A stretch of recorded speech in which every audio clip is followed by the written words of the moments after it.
Howdy, y'all. Paulo Hernandez here. I wanted to share a story from my first combat deployment where I had the chance to clear rooms with Delta Force. It was the first time that I got to actually see a unit that had mastered speed, surprise, violence of action. Now, let me give you some context. It's Iraq, 2004. At the time, I wasn't anything high speed or low drag. I was just a regular 0311 infantryman. I was a scout with 1st Light Armored Reconnaissance Battalion. We roll around in these 8-wheeled armored vehicles. They're like tanks on wheels, and they have a Bushmaster chain gun that sits on top, 25 mic that can just lay hate on the enemy. We're constantly on the move. Basically, you end up as a professional homeless man. If living that's living out of your vehicle, going from mission to mission, operation to operation, and constantly outside the wire. So we are all over Iraq. I don't remember the exact time frame that deployment we fought in the Battle of Fallujah. So that's kind of like my measuring stick. I don't remember if it was before or after the first Battle of Fallujah. I just know that it wasn't during. And that's about it. Anyway, we go to this fob, not sure which one. We're kind of doing rest and refit, doing prep, and we have some downtime or whatever. And I go to go take a shower. And as I'm coming back from the shower, walking back into our little berthing area tent where we're staying, my chief scout squad leader, tells me, "Hey, tonight we're doing a raid with CAG." I'm like, "Cool. What's a CAG?"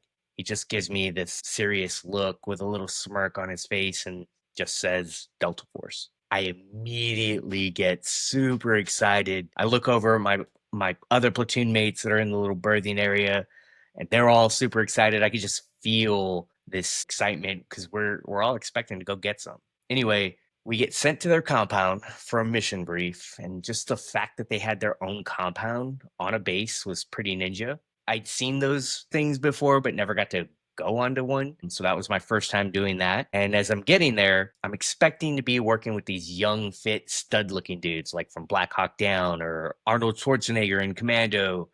And that was definitely not the case. They were basically a bunch of old dudes. Now, I was a kid at this time. I turned 19 in Iraq. So I don't know if this was when I was 18 or 19 at the time, but definitely a teenager. So in reality, they were probably all around 30 to 35 ish, which for the military is kind of old. They always say, beware of old men in a profession where men usually die young. And all of those dudes were old.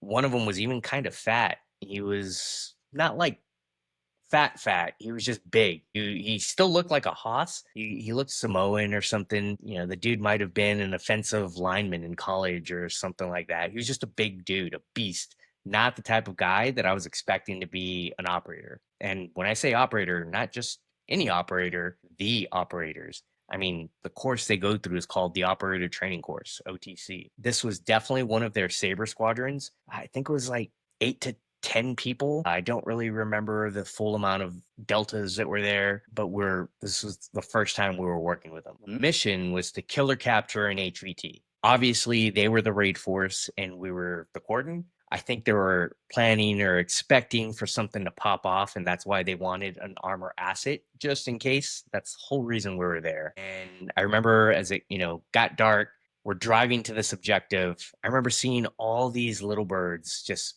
buzzing around.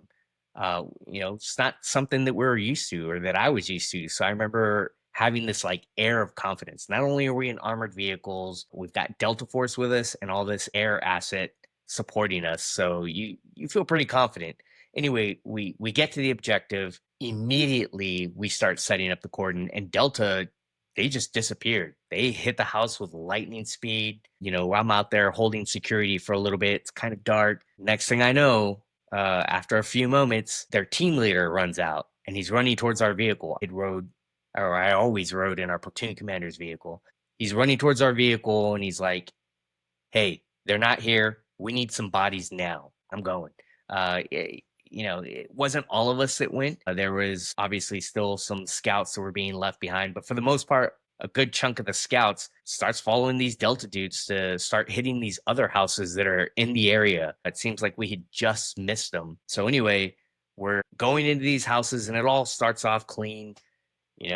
we're stacking up, at least the Marines are, we're stacking up, clearing the rooms, being methodical. And anyone that's ever cleared rooms in Iraq or Afghanistan or in any kind of combat zone knows that it's just chaos. As much as you plan it out, things just start to go sideways. And I remember being in this hallway, stacked up on this door, and it's kind of like a T. There's another door across from it.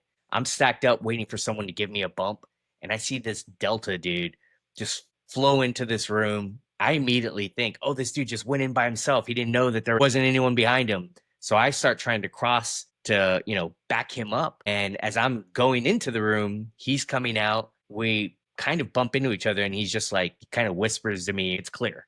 That was the first time that I'd ever seen a one man room clear. You're taught in the Marine Corps, never go into a room by yourself. It's like a suicide mission to do that. And this dude just, without any questions, just flowed into a room, cleared it, and was going to do it again. So I just started riding his coattails. He went into a room, I'd, be his two man.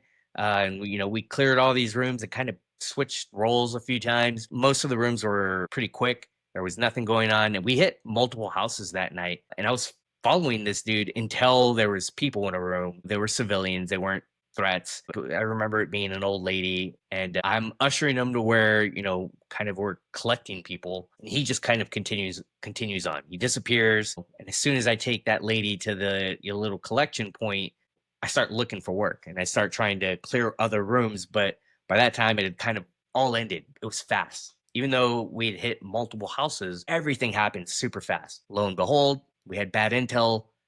The guy had either just left or got away. We didn't catch the guy. Regardless, we all load back up and we start going RTB or return to base. We get there, dismount from our vehicles. We're all hyped up. All this crazy stuff had happened, but then we get called again to go do a debrief on their compound, which is not something we did in the infantry, at least not at my level. I was just a lowly grunt. It was my first deployment. I was a saw gunner, didn't have any experience, but we get called to do this debrief. And I remember we go there, they're debriefing what had gone down. It's mostly the Delta guys talking, obviously. They were going over every room they cleared. And I remember the guy that I was pretty much riding his coattail. He starts going over what had happened, and specifically like mentions my name. He's like, yeah, I was clearing these rooms with Hernandez, and we cleared this room, this room, this room. We found people here.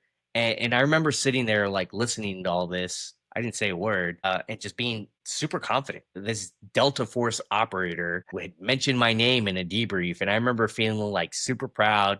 And yeah, that was pretty much my first raid with Delta Force. That was actually my only raid with Delta Force. And even though I wasn't high speed, I did get a front row seat to watch the most elite unit in the United States military in action in a combat zone. There's just something about the way that Delta moves. It's like they've mastered the art of chaos. The room clearing, the precision, the speed, all done without hesitation. It's flawlessness. And you realize in that moment, these guys aren't just soldiers, they're artists. And watching them work was like a wake up call for me. Even though nothing happened, no contact, no gunfight, which having done a lot of raids, having been in a couple gunfights, a raid like that would typically be unmemorable. But that raid stuck with me throughout my entire time in the infantry and later my time in recon. It showed me, it's not about being the fastest or the flashiest. It's about being precise, methodical, and knowing when to use your support assets to get it. If you enjoyed this story and want more like it, whether it's insights into the military, combat, cybersecurity, defense related content, you're in the right place. Hit that like button, leave a comment down below with your thoughts, questions, and make sure to subscribe for more. Also, don't forget to turn on that notification bell so you never miss a new video. Stay sharp, stay safe, and I'll see you on the next one.